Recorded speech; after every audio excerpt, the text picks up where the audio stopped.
Welcome to episode 46 people of the Ben Briggs podcast. I am Ben Briggs. It's Saturday, people. Saturday, the 12th of October, 2019. It's cracking on. The year is cracking on, people. I hope you had a good week. My week has been strewn with injury this week. So I fucked up my shoulder earlier on in the week, so I had to cancel a few gigs, which is a bit shit, but needs must and all that. So I've taken the time to write a bit of shit this week. New shit, I know. Ben, what are you doing new shit? Surely you just want to sit on your laurels and just get the 20 set you've got at the minute and just continue to use that. No, not at all. I'm a fucking artiste, ain't I? So I shall progress with the new stuff, which I've got a few new material gigs Monday and Tuesday next week, which I will be fucking battering it out at. And hopefully getting that deathly silence and that weird fucking raised eyebrow when I'm doing that new stuff, working it out on stage, which is always a fucking nightmare. Working out new material on stage. I spoke about it before. It feels like you're fucking starting again, to be honest. Getting out of the comfort zone of the stuff you know that works, or more or less works most nights, unless the audience are cunts. In which case, you may struggle a little bit there with a cunty audience. But, yeah. So I've got...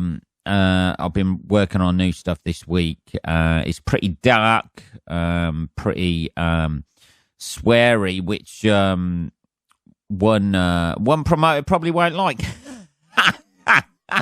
Who fucking sent me an email this week saying when I booked in for a new material bit, said, can you make it not too dark and too sweary? I'll do what I want. Yeah, so that's what we have to work with, people.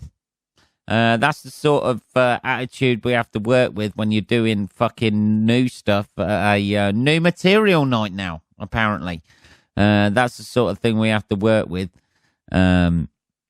People precious about their audience and have no faith in their audience whatsoever.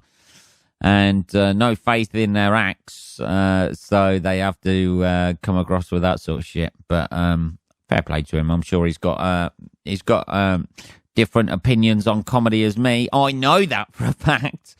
But yeah, that's the sort of thing we have to work with sometimes. Hey, don't you dare do your try and find your voice creatively.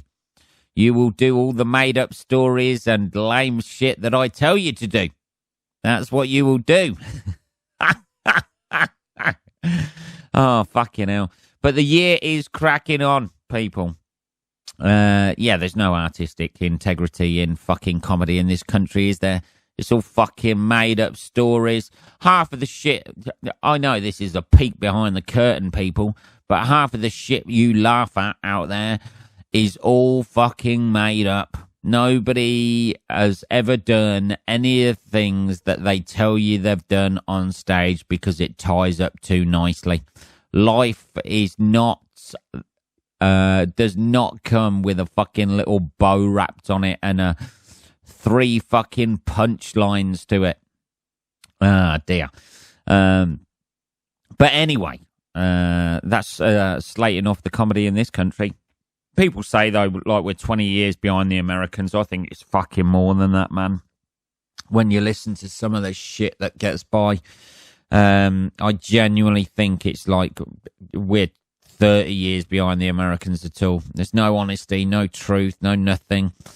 It's all lies, people, all lies. What's happening to you tonight, Ben? Are you having a breakdown? Well, maybe, I don't know. No, I'm only joking. Well, I'm not joking about the state of comedy in this country. Fucking hell, man. Yeah, it's nice to do something you believe in and something that's true rather than trying to make up contrived punchlines that fit a fucking subject. I honest to God, mate, the amount of stuff, the stuff that people fucking laugh at, and I'm standing at the back going, well, that never happened. That's not true. Why don't you just say your truth? No, because I can't do that. Anyway, that's the way forward for me with this new stuff. So we'll see how that goes. I'll be logging onto the podcast on Tuesday and going, actually, you know what? Fuck it. I'm going to start making shit up. It's all people fucking go for.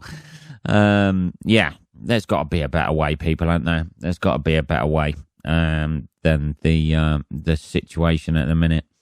Fuck me, man. Jesus. Anyway, let's not name names and start stuff.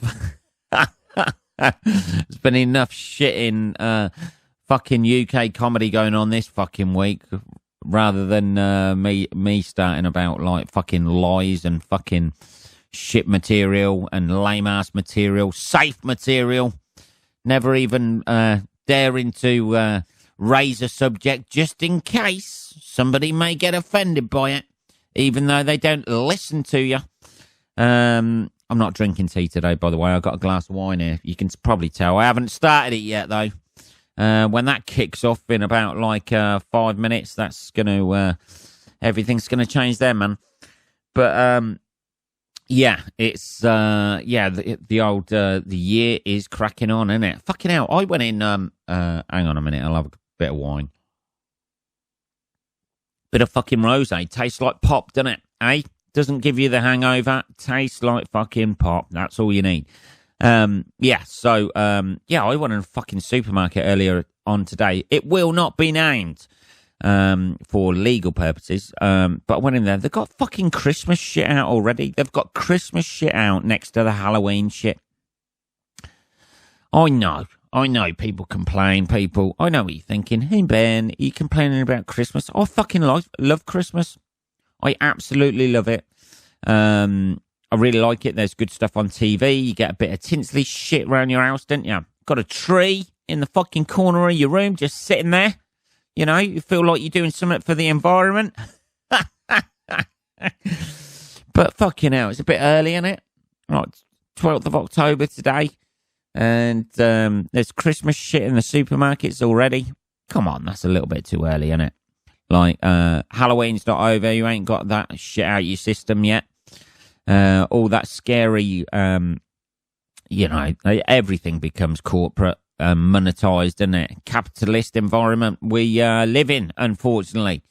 None of this for these communists who, I imagine, just ignore all this shit. But yeah, Christmas fucking selection box is out already. I didn't check. I wasn't that anal to check the fucking expiry date that some people do. Hey, man, there's expiry date on these mince pies like November, and that doesn't even take me up till... All right, yeah. We know. Yeah, that's one of the things how you know, one of the biggest things in life, how you know you're getting a reality check. One of the first things in life is when you find out that Father Christmas, Santa Claus don't exist. That is one of the biggest fucking, it's manufactured disappointment, that is. Very much like stand-up comedy in this country. Had to tie in with that fucking little rant I started with. But that is a manufactured disappointment. The first one we ever get in life, I think that is. As Christians, I imagine other religions are already aware that a big fat man in a red fucking outfit does not deliver presents. But any kids listening out there, I imagine there's not, because I swear too much for that sort of shit. And some audiences, apparently. Any kids out there, I don't even apologise. Grow up, right? This is your reality check, children out there. Father Christmas does not exist. Santa Claus, Saint Nicholas, however you want to say it, does not exist. That is only the first disappointment you will receive in your lives. There's going to be many, many more coming your way. But just think how you feel right now about Santa Claus is how every fucking adult in the world feels about their fucking dreams. So there's a little bit of a reality check for the kids out there. There we go. This is why I never do panto, people. Also because that's fucking lame as well. That's a very English tradition, I think, at Christmas, isn't it? That's a very English tradition, pantomime. You know, you get the same lame-ass jokes that are fucking trotted out year on year, but people fucking flock to it. They fucking love it. People around the world, what panto is, it's basically like a shit play that you have vague celebrities in that go to theatres and put on either some sort of fucking play, I don't know, Snow White, Cinderella, that sort of shit. There's dwarfs in there. Little people, I should say, rather than dwarfs. But they are employed through that. And various unwanted celebrities who couldn't quite get on Strictly Come Dancing, I think. If they've not been on Strictly Come Dancing, they're doing fucking panto. Or they were on there a couple of years ago, I'm a Celebrity, or whatever the fucking ones they are. I'm a Celebrity. They go straight from eating a kangaroo's arsehole straight to the theatre. Technically, by that, they're method actors if they're doing panto and they're going from eating a kangaroo's arsehole to panto. That's pretty much method. I think it's the same fucking shit that they're doing. Sorry, I had a little bit more sip of wine there. Little bit. I would mention the brand, but we're not sponsored by them. So there we go. Fuck them. Hey, innit? It's not there to be advertised. It's just there to be drunk, innit? Who said that? I did just now. There we go. That's a fucking quote for you. Pantomime is like, oh god. I don't think I've ever seen a pantomime. I know what it's about. I don't actually remember being taken. I think I must have been taken. It's for kids and fucking retards. That's basically what it's for. Pantomimes. But people fucking love it every year, and people make a fucking fortune out of it as well, putting it on at theatres and that. But it's always, characters like Buttons in there. I don't know. Was that in Cinderella or something like that? It's all Cinderella, fucking all that sort of shit. Lots of costumes, lots of fucking ham fucking and hack fucking jokes. And that's it. To describe it to people from abroad, I don't even know if you get pantomime like in the States or fucking where else we're getting listeners from, India and Vietnam. I imagine you don't. I imagine India would be a Bollywood version of pantomime, which may be actually slightly better and less cheesy than the actual pantomime we get over here. But so Christmas is cracking on, apparently. Although we've got Halloween at the end of the month, obviously. End of October, which has become massively... I fucking blame the American listeners for... Any American listeners out there listening, right? You do Halloween really well. We have now got on the bandwagon of Halloween, and it's Halloween Central in every fucking supermarket because people have thought they fucking can earn money out of it. I don't know. I don't know why. Because people go ape shit for it because they want their fucking kids, and then they come knocking around the door. And single people like me who live alone have to fucking either. Hopefully, I've got a gig that night. I haven't checked my diary, but hopefully, I've got a gig that night. If I haven't, I'm going to be inside with a light switched off. And then you hear them rustling around outside, don't you? You ain't got any sweets, mister. That's all they want. They want to get dressed up and get sweets. That's it, isn't it? Like, nobody seems to do the trick or treat thing now either. Years ago, your house used to get fucking egged and shit, and now they just like knock on your door and then don't do anything. That's fucking 2019 for you, innit? And that's what it's going to be like this year. Probably leave you an apology note for fucking knocking on your door. I don't fucking know. Anyway, so talking about artistic integrity, there's fucking none of that in pantomime, by the way. None of it. If you do pantomime or you've actually contemplated doing pantomime, you are artistically dead. That's basically what it means. You have sold your soul literally to the fucking devil, and you might as well quit. That's it. I've been a bit ranty today, and like already. I'm enjoying this, getting this fucking exercising these fucking demons ready for this fucking new material that I'm going to be running out next week. Talking of things to run out, we might as well get some advertising done. Hang on, let's have a little bit of I'm mixing it up between the water and the wine. That's what I do. I'm like, fucking Jesus. Right, okay, let's get some advertising read this week. Let's get the mic in the right fucking position so I can fucking read it.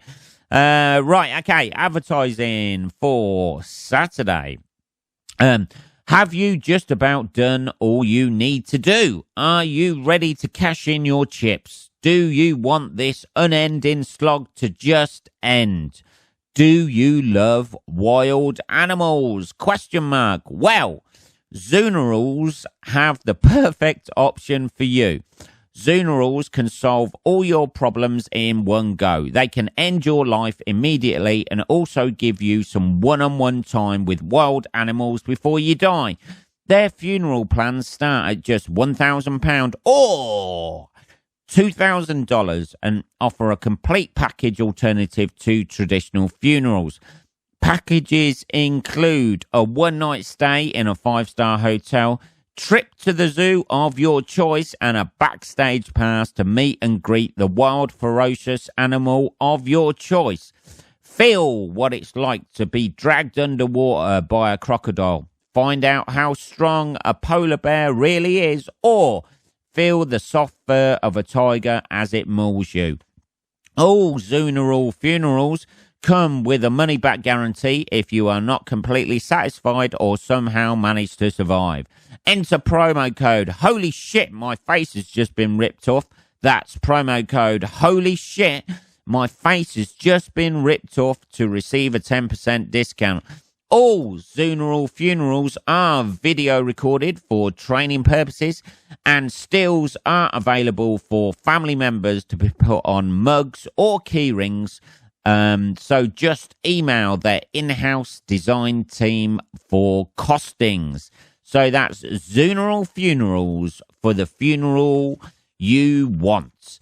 That's the first lot of advertising. Second lot of advertising. Here we go. This podcast brought to you by this advertiser. T-shirtsforcunts.com. Are you a cunt? Do you need t-shirts? Well, you need t-shirts for cunts.com. T-shirts for cunts.com sells exclusively t-shirts for cunts. Do they sell jumpers? Fuck off, you cunt. Do they sell jeans? Fuck off, you cunt. Do they sell flip-flops? Fuck off, you cunt. No, t-shirts for cunts.com sell t-shirts for cunts. It's all in the name. Receive no discount ever at t-shirtsforcunts.com. Buy 3 t-shirts at t-shirtsforcunts.com and pay for 3 t-shirts, you cunt. That's t-shirtsforcunts.com at t-shirtsforcunts.com. That is all the advertising done for this episode. Right, okay. It's time we had a look at the weird fucking shit happening in the news out there right now. What have we got? Let's have a look. Here we go. Here's our fucking fruitcake of the week. Woman in a 5-year relationship with a Boeing 737-800, and it's physical. Nice. She's fucking a plane. Michelle Kopka, is that it? 30, from Berlin. She's a mental German. Says the Boeing is very attractive, sexy, beautifully built and elegant. and she has a pet name for it. Oh, Jesus, here we go. These people who do this sort of thing, marry inanimate objects, are fucking barking. A woman says she's been in a 5-year relationship with the love of her life. Hey, as the plane said, it's in a relationship as well or not? We don't know. A passenger jet she calls darling. Michelle Kopka, 30, single, I'm imagining. Well, actually not if she's with the plane. From Berlin, Germany, we know where Berlin is, considers herself in a relationship with a Boeing 737-800. Got a bit of thrust behind there. Michelle says she's been in love with the aircraft for 5 years and their relationship is very much physical. There's a picture of her hugging one of its engines. She said the 737-800 is very attractive and sexy to me. He's the most beautiful built and he's a very attractive and elegant aircraft. Surely they've made more than one, haven't they? They've not just made one of those aircraft. Surely they all look the fucking same. She even nicknamed the 737-800 Schatz, which translates into darling. But unlike regular relationships, Michelle is unable to spend quality time with a boyfriend, adding a relationship with a plane is not easy, and at times difficult. Yeah, I imagine. When they've got 200 other people fucking inside them. It's like dating a fucking porn star who's into gangbangs. I can only get close to him when I fly with him. Or when I get to him in the hangar, which has only happened once in my life. You fucking mental case. However, she has found different ways to indulge in her affection. She said, I have a big model of him made of fiberglass as well as real components from him so I can act out my love in some... Oh, fuck me, man. I bet that's going straight up there, isn't it, that model? Oh, dear. What's it like... dating an aeroplane? Well, they always come with a lot of baggage. Briggs with a pun there, smashing it out the park on the podcast with a pun. She showed BTV various pictures of her kissing the 737-800 and cuddling with components such as doors and panels. She's fucking mental. Why not just say you're mental, love? That's it. Michelle's affection for the aeroplane is known as objectophilia, when sexual or romantic attraction is focused on a particular inanimate object. Inanimate. But Michelle doesn't see the physical side of her relationship with the Boeing as any different to with humans. Yeah, of course it's not, is it? You know, like most humans are quite cold on the outside anyway. She's trying to join the fucking Mile High Club strapped with both legs over the front of the fucking nose of it. Jesus. But Michelle doesn't see the physical side of it. Yeah, I read that. It's like a normal relationship. We have relaxing evenings together, and when we go to bed, we cuddle and fall asleep together. Something bad's happened to her in her fucking childhood. She get touched up on a fucking plane or something. Is that it? I don't know, man. It's a first sexual experience with a fucking Airfix kit. It's got a fucking Spitfire glued to a clit. I don't know. In March 2004, she boarded her first 737-800, and it was love at first sight. Fucking hell. I'm going to have a bit of you cheeky fucking plane. She said, I got so excited with boarding the plane, I realised I in love with the 737-800. Years later, Michelle finally got to spend some quality time alone with her lover in an airport hangar. Fucking hell, Jesus, man. Is there any chance I can fuck one of your planes? No, get out of it, lady. Get out of it. The first time we really met was May the 1st, 2019. And let me tell you, my fucking knickers were fucking creamed. I enjoyed every millisecond with... she's a mental case. She looks mental. There's a picture of her kissing it. She's got a fucking haircut like Liam Gallagher in the fucking 90s. Yeah. Yeah, she needs help, that lady, doesn't she? You know, like, I know it's World Mental Health Week or whatever, but that's stretching it a bit, isn't it? Is it World Mental Health Day, wasn't it? They don't quite get a week, the old mentals, do they? They get a day. You got 24 hours to be as mental as possible and post all that shit over Facebook. Thank you! That's been my fucking week, reading that shit all week. All them long posts that people post. I know there's people out there suffering with mental health issues. We need to talk about it more, do we? I don't know. Every fucker seems to be talking about it, don't they? Never mind. Maybe that's just the human condition. Maybe that's it. Maybe we're all fucking living a life that we shouldn't be living. We ought to be out there in the wilds running from fucking lions and shit like that. See how our mental health is then. But no. Now, these days, everyone's got mental health issues. This woman has, that's for fucking sure. I ain't going to lie to you. You know, if she was one of my friends on Facebook saying, like, oh, I'm just going around to see my boyfriend and takes a picture of a fucking quiet night in, just having a plane and a fucking aircraft hangar watching fucking rom-coms, yeah, I might think, yeah, actually, World Mental Health Day is totally for you. Who fucking knows? Anyway, that's that story I come across. Let's have a look at the next one. This is a cracker as well, to be honest. I ain't gonna lie to you. Let's have a look. Woman thinks Osama bin Laden has been reincarnated as a seashell. I'm gonna go out on a wild limb here and just think, no, he hasn't. A woman collecting seashells says she has found one that bears an uncanny resemblance to the late terror leader Osama bin Laden. Let's have a look at the seashell. It looks, well, it doesn't look anything like him because he's still got a fucking head. I thought that was fucking blown off by the fucking Navy SEALs. Deborah Oliver, who looks uncannily very red in the face, as if she likes a fucking drink. Deborah Oliver, 60, was on Winchelsea Beach, East Sussex, with husband Martin, 60, to celebrate their 42nd wedding anniversary. After discovering the shell on the floor, she said that they fell apart laughing and have kept it as a little memento.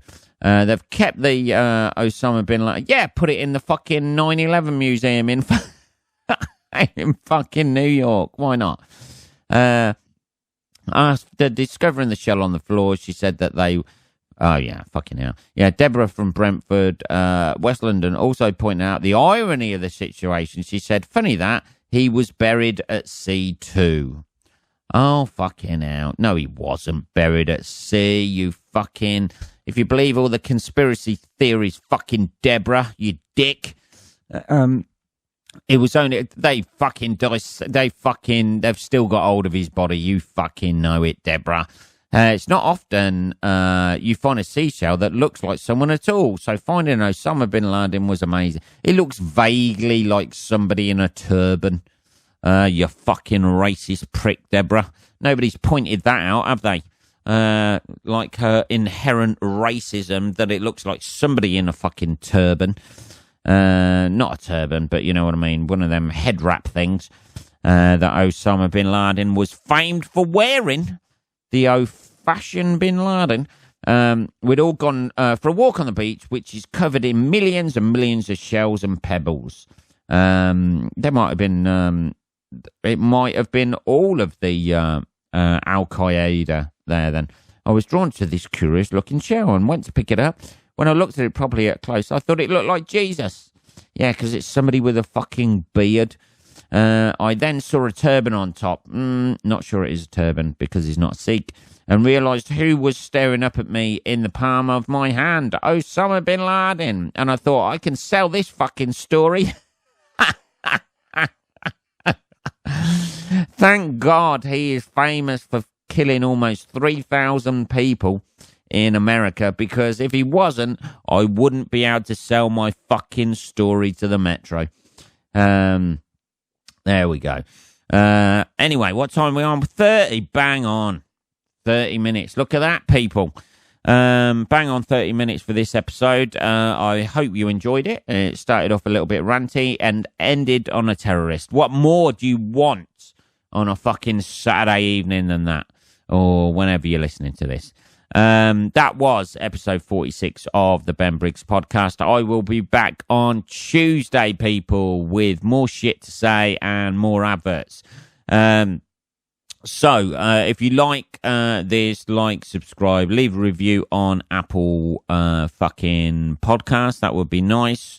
Or the Podbean site or whatever. And if you want to contact me, you can message me at podcast@benbriggs.co.uk. Have a good weekend, motherfuckers. And I will be back on Tuesday. Take care.